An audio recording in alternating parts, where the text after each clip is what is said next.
John Skehan from Railroad Earth, and you're listening to Blue Echo Radio. So, you guys now have that. You said you used to just kind of, when you first started out, would tour, just in a little van. Red van. Yeah. Yep. But now you have that, bus outside, kind of makes it a little bit easier.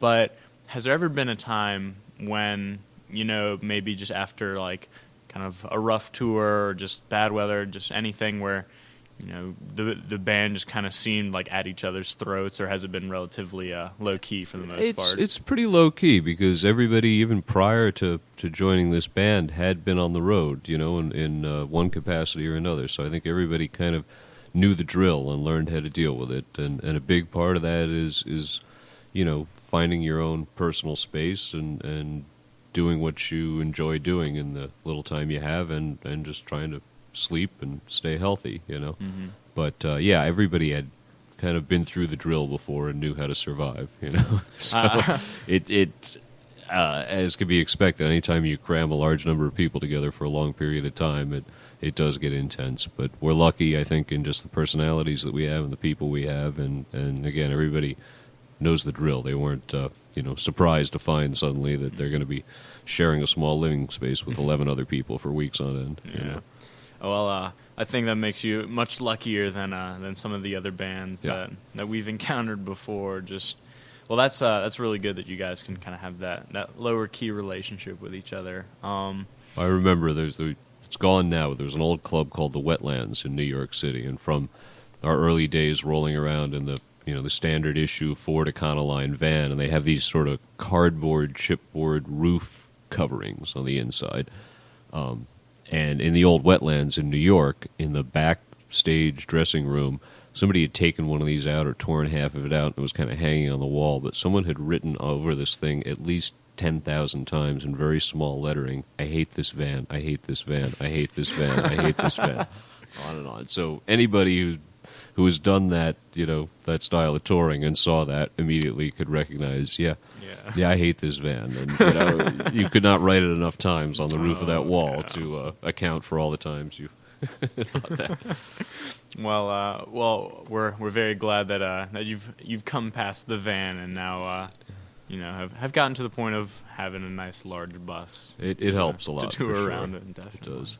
So in all your tours and all your shows that you've played at, has there been anyone in particular that you met that you've been wanting to meet or were a little starstruck by, maybe just kind of, or just someone just really influential that you were really happy that you met? Well, I think one of the as far as being starstruck or something you never saw coming or came out of left field was this is going back quite a few years, maybe around 2004, but we were playing at a smaller venue in San Francisco called the Independent. And we were just getting loaded in, set up, and everything. And somebody from the venue came back and said, "Hey, can you guys move your equipment truck back? Phil Lesh wants to come down, and we want to leave a parking space for him." And then walked on. And so you're left with that hanging in the air, like, make a parking space for Phil. He'll be here. And, at first you're just kind of like, well, I'm just going to go about my day and pretend I didn't hear that. But that it turned into, for a brief time anyhow, a really cool encounter and relationship. Phil came down and just hung out, listened to the show that night, and then showed up another time when we were in town and actually sat in with us and played a bit. And somewhere in between, I forget the whole sequence of events now, but he invited first Timmy, our fiddle player, and myself out to play with his band, Phil and Friends, for a special run of shows at the Warfield in San Francisco over 3 nights, which was preceded by 3 days of rehearsal in the old Grateful Dead rehearsal space. So to then be that close and working, with someone like that, for me especially, having been a fan of the Dead back in the day, was just mind-blowing. And then Phil then invited the entire band to come out and kind of join his band on stage for some Mardi Gras shows that following February, and actually wanted to play a couple of our songs in the mix. He had us learn a couple of Grateful Dead tunes, and then wanted to do 2 of our songs from the album The Good Life that we had just put out then. So that was really, really gratifying, and to kind of take, join forces with his band and turn into this massive ensemble for that moment was really cool. Yeah, and again, that came out of left field. I mean, over time, especially running in the festival circuit, getting to cross paths with a lot of bands that we become friends with. bands like the String Cheese Incident, have actually just given us a great hand in kind of reaching more people by inviting us to play with them on certain shows, and being willing to sit in with us. And more on a bluegrass level, Peter Rowan, we've been able to draft him once or twice to come out and sing with us. So there's a lot of camaraderie like that, especially in the festival world, and especially in the bluegrass world. It's very much a shared musical experience. One of my heroes, Ronnie McCory from the Del McCory Band on the mandolin, was always willing with a smile to come sit in with us anytime, anywhere. Sure, I'd love to play with you guys. So that's just something I'll never get over. That's pretty amazing. Yeah, definitely.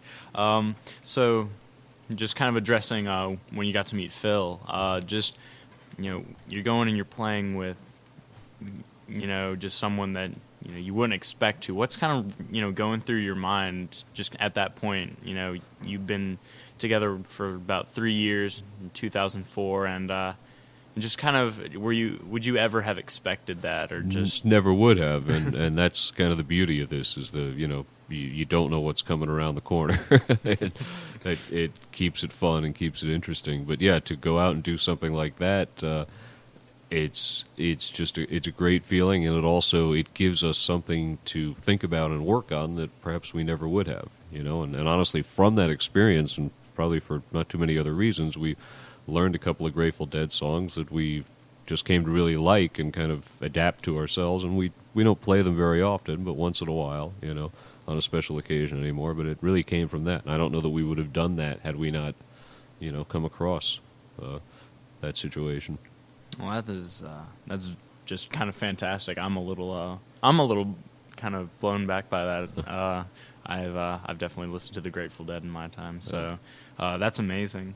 So it is February now, and we do have Valentine's Day coming up, and so I'm just going to go ahead and ask you, what is the ideal sort of Valentine's Day for you? I'd say it'd be one on the road, because it kind of gets you off the hook, so long as you remember to make the phone call and say, baby, I'm sorry, I can't, wish we could be there. We'll go out for a nice dinner when I get back. Sort of takes the pressure off of that whole, whatever box of candy bullshit. Yeah, yeah, it really has become a big commercial racket, especially now. Yeah. Well, yeah, that does sound like a pretty good Valentine's Day, though. Just going out and playing music. Yeah. We'll do something when I get back. So we'll figure it out. Yeah, and then it all blows over and everybody forgets and then it's okay. So, yeah. Well, I told you I would come back to this one, and I don't know if you need another moment to think, but any more embarrassing moments come to mind? Okay. I was thinking of one. Let's say Andy just about got himself arrested one night after a excuse me. You're right. Little festival thing we did in Bethlehem, Pennsylvania. And he was just looking for an ice cream cone or something. And most of the vendors had started to pack up, and he wandered into this little ice cream tent and was kind of, I think he opened one of the coolers to look inside to see if there might be something left, thinking, the person had just stepped away, and they'd come back and he would buy his ice cream sandwich or whatever it was. And they did come back and found him with his nose in the cooler and immediately summoned the police over. He had to talk his way out of it. Which, oh, wow. It's not terribly rock and roll, getting busted for stealing ice cream. For stealing ice cream. Yeah, it could only happen to Andy and to us. I mean, just you come across a lot of the vehicle mishaps. Luckily, we've only had to miss maybe one gig due to a bus breaking down or anything, but by and large, I think we've been fairly lucky. Usually it's the audience members' hijinks that are kind of amusing. Oh, really? Yeah. We had somebody just the other weekend either lost control or threw his drink, and it kind of splattered all over Timmy, which we'd never seen that before. Quite a while ago, I remember. We weren't playing, but we were watching the Del McCory Band at a festival somewhere, and we were going to be playing later that day, I guess. But it was pouring rain, and happened to look out. And you didn't expect to see this during a Del McCory show or a traditional kind of bluegrass thing, but there was Mr. Naked Hippie doing headstands in the rain right in front of Del in his pelt, which was kind of weird, kind of puzzling. Yeah, that's Well, yeah, that's that. I feel like so strange things happen. Definitely. People are fascinating creatures. Definitely you know. sounds like it. So where do you think has been just kind of one of the greatest gigs for the band? And you can say here in Nashville because Nashville's amazing. But just kind of what was one of the best shows you think you ever had just with the band? Well, I mean, we've had some great nights here in Asheville. We've had the great luck to play at some really remarkable venues. The Telluride Bluegrass Festival, which is beautiful and very prestigious too in terms of being around your bluegrass heroes and whatnot. But I mean, we've sometimes even the smallest gig in, especially sort of back in the day, in the most cramped, bad sounding little corner bar, when the band is completely exhausted because they haven't slept, all of a sudden just turns out great, and everybody, some energy comes out, from the crowd, but also from within the band, and what you would think against all reason would be just an absolutely miserable show turns out to be great fun and just great music. Something just happens. So it really just depends on whatever chemistry of the moment brings that about. Yeah, I think there's definitely lots to be said for just kind of how the music industry can just surprise you sometimes with. Yeah. And it's about the people you're in front of and the experience that you have that night, and just what happens with the music. That's excellent. That is excellent. Well, I've got one more question for you, and it's one that I really like to end on. It's a very serious, very personal question. What is your favorite breakfast cereal? What do you like to eat when you wake up in the morning? I've been getting into just recently now, and I can't stop, or change away from it. I think it's made by Cashy or something, but it's like blueberry and almond clusters, some kind of, and yeah, it's just rocking good because I anyhow tend to eat a lot more eggs on the road just because it's what's there than I might at home. Even though I get fresh eggs from my neighbor's chicken coop every day, I just want to take a break from it. But I don't know why. I just grabbed this. It's supposed to be good for your heart or something or other. But it's just one of these Cashy, all good, natural goodness kind of cereals, and it's really, really good. It sounds it's really rocking. good. Yeah. So if you're out there and you want to try some natural cereal, I'd say that's a good way to go. Cheerios on the road though, because they're just there. I mean, Cheerios are Cheerios. Yeah. Can't beat that. Yeah. Well, John, thank you so much for sitting down with us for a while. Yeah, thank you. Definitely, guys, if you're listening, come out to the show tonight here at the Orange Peel. What time does the show start? I believe we are probably going to hit around 9:15. I haven't had a good look at the schedule just yet, but usually about that time. Probably doors, say, 7 or 8 o'clock. All right. We're going to have a blast tonight. Well, thank you again for meeting with us. Guys, remember, come down and see Railroad Earth tonight here at the Orange Peel. It's going to be a great show. Thank you guys for listening. Hope you guys enjoyed it. This has been Blue Echo Radio. I'm Eric Hoffman, and I will see you all later. Thank you.